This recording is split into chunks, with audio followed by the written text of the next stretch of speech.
Hello, Hannah the Suburban Witch here, and today I am going to teach you how to use astrological divination dice.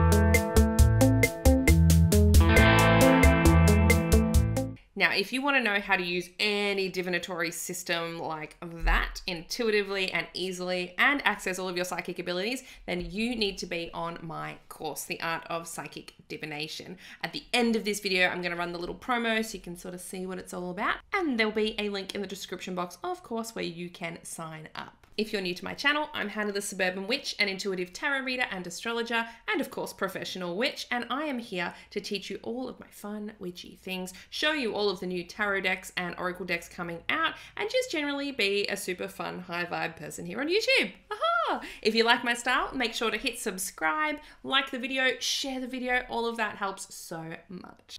So what on earth are these babies? Divination dice. Specifically astrological divination dice. So these are 12-sided dice and they come in a set of 3. 1, 2, 3. Now, one of them, like this one here, is just simply numbered 1 to 12. And this is actually going to be the houses when we think of astrology.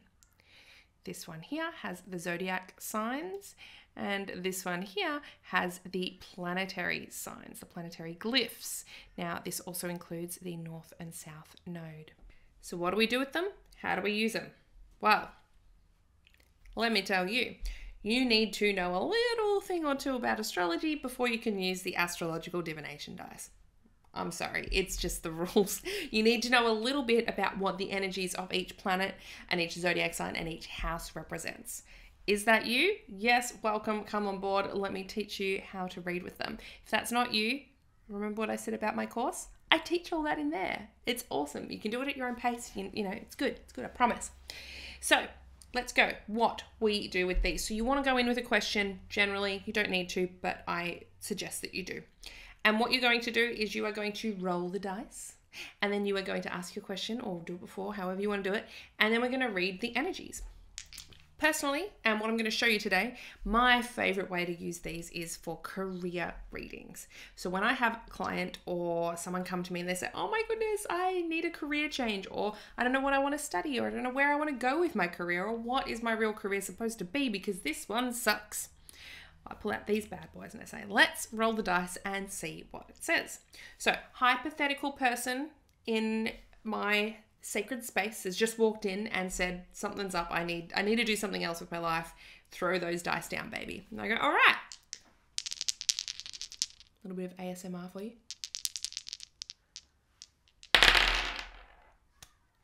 So I've rolled the dice. Now, we have asked the question, what sort of career is really good for this person? I'm going to show you what we have. We have the 4th house on the house die. We have Scorpio on the zodiac signs. And we have Mars on the planetary signs.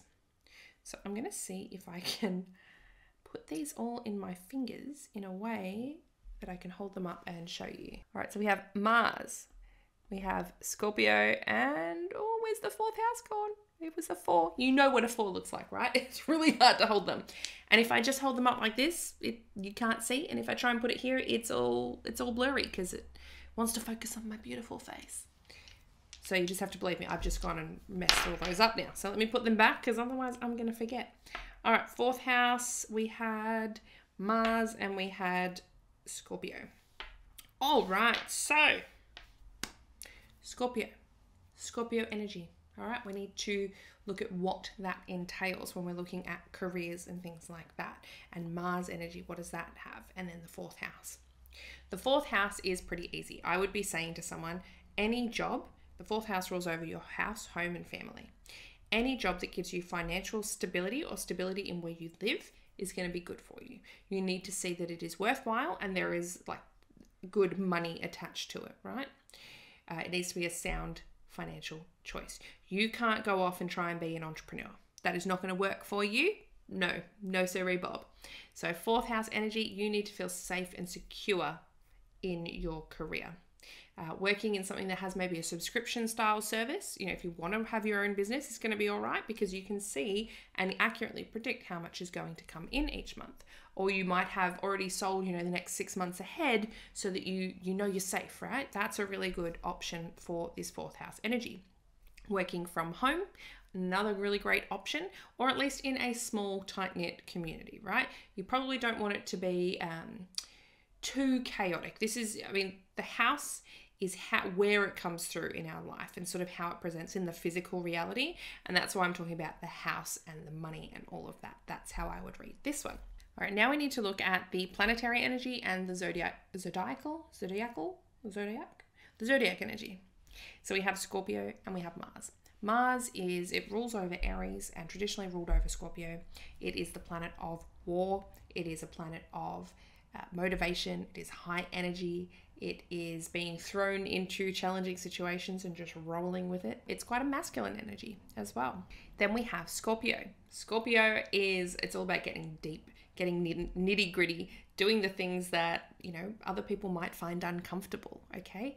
So automatically I'm drawn with these ones into something like investigative services, right? So, now this is how I'd read it, right? And you've got to use your creativity. You've got to use your psychic senses. If I had a real person here sitting with me via Zoom or in real life, then I'd be picking up all sorts of things psychically through them as well by using this form of divination. Since we have a hypothetical one here, I'm purely going with creativity, but it's the same thing. Creativity and intuition, same energy. So what I would be saying, right? We've got that fourth house. You want to be safe and secure at home, right?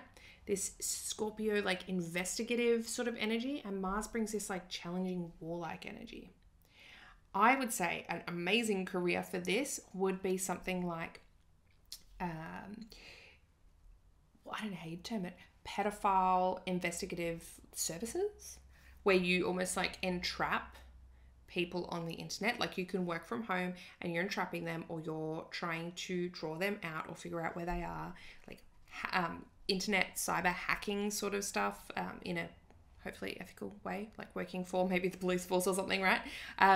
Working from home where you can do that sort of stuff, or personal detective work, right? Where people can hire you as a private investigator. That could be really good because a lot of that stuff is going to be done at home on your computer, right? Or with your phone or calling around, and that sort of work can be very highly paid as well. Paranormal investigation. Scorpio brings in the paranormal vibe and the investigative vibe. That fourth house energy, maybe you are focusing purely on people's houses, helping people that have hauntings and entities and other things going on. That Mars energy, it can just be that this really highly motivates you, right? You feel a lot of energy around this. So you can start to see how we can start to weave it all together. Let's do another one. All right, good. We got different ones. That's good. This one we have we have Saturn, we have Libra, we have the fifth house. So interesting, because Saturn and the fifth house are quite opposite sort of energies. Let's see. Saturn, it's all about responsibility, right? Having to be mature and responsible. Putting boundaries in places. It is the planet of limitations. Saturn has rings around it, right? It's closed in. So Saturn's responsible, closed in. Fifth house is creative and fun, and it's all about children as well. So this could be maturity around children. Then we have Libra. Libra is harmonious and beautiful, right? It is interesting. Again, you can almost see the dawning of an idea in my mind, right? It just comes and ooh. So Libra, right, it is about forming relationships with people. It is very good in one-on-one. It is very good at, getting people to talk. Maturity, this creativity and children energy. I would say this would be fantastic as a child psychologist, or a child psychologist. Those ones, they get the kids to draw a piece of artwork, draw a picture of your family, and then they can assess that, and then they can talk to the kid about it and figure out if something's wrong, right? This is how I would see this energy, right? This really mature We're, teaching maybe kids how to put in boundaries in place, or we are trying to figure out if they're safe at home. It's a very mature, responsible role if you're doing any form of child psychological work or counseling and that sort of thing. You could even bring more of a creative vibe with that art concept, or be like a art therapist for children, right?